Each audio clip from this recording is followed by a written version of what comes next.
नमस्कार, आप सभी का स्वागत है सॉल्यूशन एट क्लिक में। हम भारत का संविधान पढ़ रहे हैं। इसके तहत हमने भारत के संविधान की विशेषताओं को, इसकी प्रस्तावना को और इसकी अनुसूचियों को अच्छे से जान लिया है। इस पर बनने वाले संभावित प्रश्नों को भी हम देख चुके हैं।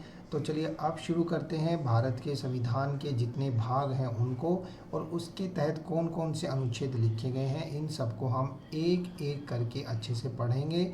और उनमें से हम उन अनुच्छेदों को भी जानेंगे जो आने वाली परीक्षाओं में पूछे जा सकते हैं। दोस्तों, मैं बार बार इस चीज़ को रिपीट कर रहा हूँ कि सभी परीक्षाओं के लिए इंडियन पॉलिटी के महत्व को नकारा नहीं जा सकता। हर परीक्षा में 5 से 8 प्रश्न ऐसे हैं जो भारत का संविधान से या भारत की राज्य व्यवस्था से पूछे जाते हैं। तो दोस्तों, भारत के संविधान के भाग 1 का नाम है संघ और उसका राज्य क्षेत्र। इसमें यह बताया गया है कि भारत कैसा दिखता है और किन किन क्षेत्रों से मिलकर बना है। तो पहले आर्टिकल का नाम भी है संघ का नाम और राज्य क्षेत्र। भारत अर्थात इंडिया राज्यों का संघ होगा। अब हमारे संविधान निर्माताओं ने भारत और इंडिया इन दोनों ही शब्दों को हमारे संविधान में जोड़ा। ऐसा क्यों? क्योंकि हम भारत शब्द को तो छोड़ ही नहीं सकते थे। यह हमारे इतिहास और संस्कृति से जुड़ा हुआ ऐसा शब्द है जो जब से आर्यावर्त बना है तब से भारत शब्द हमारे इतिहास से जुड़ा हुआ है। और इंडिया नाम का शब्द इसलिए जोड़ा गया क्योंकि हमने हमारी आज़ादी की लड़ाई अंग्रेज़ों के खिलाफ लड़ी, जो इस राज्य क्षेत्र को इंडिया के नाम से पुकारते थे। अब राज्य और उनके राज्य क्षेत्र में क्या शामिल होगा? सबसे पहली बात, राज्य और उनके राज्य क्षेत्र वो होंगे जो पहली अनुसूची में लिखे होंगे। अब अनुसूचियों के बारे में जानने के लिए आपको मेरा पहले वाला वीडियो लेक्चर देखना होगा। इन सब के लिंक इस वीडियो के डिस्क्रिप्शन बॉक्स में भी मिल जाएंगे, वरना आप सॉल्यूशन एट क्लिक के प्लेलिस्ट में जाकर इंडियन पॉलिटी के नाम से जो प्लेलिस्ट बनी हुई है उसमें से भी जाकर इन वीडियोज़ को देख सकते हैं। अब दोस्तों, जैसे मैंने बताया था कि ये भाग बताता है कि भारत कैसा दिखता है, तो इसका मतलब है कि भारत के राज्य क्षेत्र में कौन कौन से क्षेत्रफल आते हैं वो जानिए। सबसे पहले भारत के अंतर्गत जितने राज्य होंगे उनका राज्य क्षेत्र, और दूसरा पहली अनुसूची में लिखे हुए वो केंद्र शासित प्रदेश जिनका सीधा नियंत्रण केंद्र के हाथ में होता है, और तीसरा ऐसे अन्य राज्य क्षेत्र जो भविष्य में अर्जित किए जाएंगे, उन सबको मिलाकर क्या बनेगा? भारत। तो यह भी प्रश्न परीक्षा में पूछा जा सकता है कि भारत के राज्य क्षेत्र के अंतर्गत क्या क्या आता है। तो इसको जैसा मैंने बताया है बस वैसा ही आप समझ लेना और लिख के आ जाना।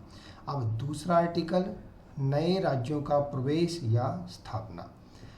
तो दोस्तों, हमारे संविधान निर्माताओं ने यह बात स्पष्ट कर दी थी कि संसद कोई ऐसी विधि बनाएगी, यानी किन्हीं नए राज्यों का ऐसा क्षेत्रफल जो आज तक भारत के राज्य क्षेत्र में नहीं जुड़ा हुआ था, अगर वो राज्य क्षेत्र भारत अपने संघ राज्य क्षेत्र में शामिल करना चाहता है तो इसका अधिकार संसद के पास होगा। वह ऐसा विधि या कानून बनाएगी जो वह ठीक समझती हो और इन राज्यों का हमारे संघ में प्रवेश कराएगी और इनको स्थापित करेगी। तो समझ में आ गई बात।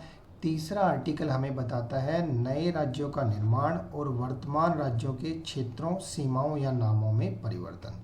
तो दोस्तों, दूसरा आर्टिकल मैंने बताया वो क्षेत्र जो अब तक भारत का हिस्सा नहीं थे, जबकि तीसरा आर्टिकल बात करता है भारत के जो वर्तमान में राज्य हैं उन राज्यों में से किसी एक राज्य का हिस्सा करके 2 राज्य बना देना, या 2 राज्यों को मिलाकर 1 राज्य बना देना, या किन्हीं एक राज्य और केंद्र शासित प्रदेश को मिलाकर 1 राज्य बना देना, या किसी एक राज्य के 2 हिस्से करके एक को केंद्र शासित और एक को राज्य बना देना। तो यह ताकत हमारे संविधान निर्माताओं ने या हमारे संविधान ने किसको दी है? केंद्रीय संसद को। वह कानून के द्वारा किसी राज्य का क्षेत्र बढ़ा सकती है, किसी भी राज्य का क्षेत्र घटा सकती है, राज्य की सीमाओं में परिवर्तन कर सकती है, उनके नाम में भी परिवर्तन कर सकती है। कहने का मतलब ये है कि हमारे संविधान के हिसाब से राज्य विनिष्टकारी हैं, यानी कोई राज्य आज है कल नहीं हो सकता, लेकिन वह भारत से अलग होने का दावा नहीं कर सकता। यानी जो संघ है वह विनिष्टकारी नहीं है, वह यथारूप में बना रहेगा। राज्यों के बारे में ऐसी कोई गारंटी नहीं है कि वो होंगे या नहीं होंगे। चलिए फटाक से देखते हैं अगला आर्टिकल। संविधान का चौथा आर्टिकल बताता है पहली अनुसूची और चौथी अनुसूची में संशोधन करना कब?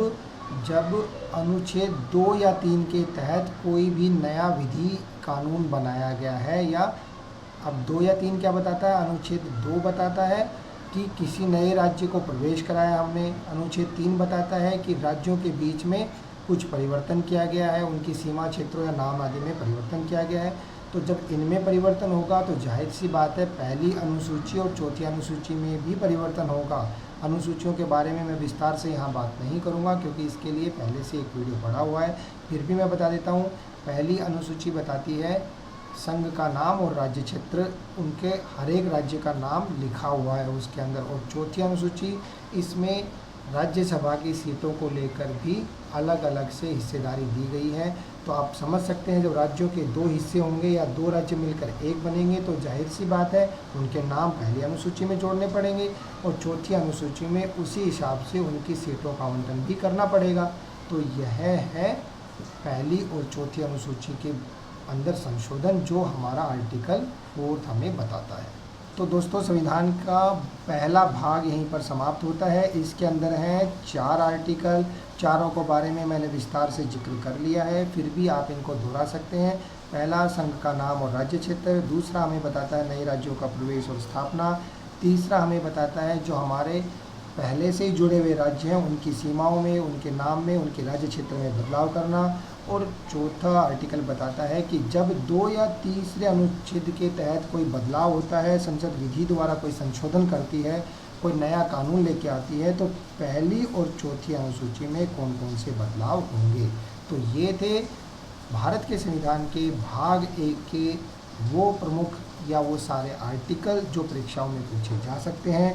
कल हम करेंगे संविधान का भाग 2 जो बताता है नागरिकता के बारे में कि कौन व्यक्ति भारत का नागरिक है, कौन नहीं है, कौन था, कौन होगा, ये सब हम डिस्कस करेंगे कल के भाग 2 में। तो तब तक मैं आपसे लेता हूँ विदा। नमस्कार, धन्यवाद। अगर आपको मेरा यह लेक्चर समझ में आया हो, पसंद आया हो तो मेरे चैनल सॉल्यूशन एट क्लिक को सब्सक्राइब अवश्य कीजिएगा, अपने लाइक्स जरूर दीजिएगा और अपने कमेंट्स के जरिए भी मुझे अवगत कराते रहिएगा। मैं लेता हूं आपसे विदा। आप ऐसे ही देखते रहिए, सीखते रहिए और आगे बढ़ते रहिए। नमस्कार, धन्यवाद।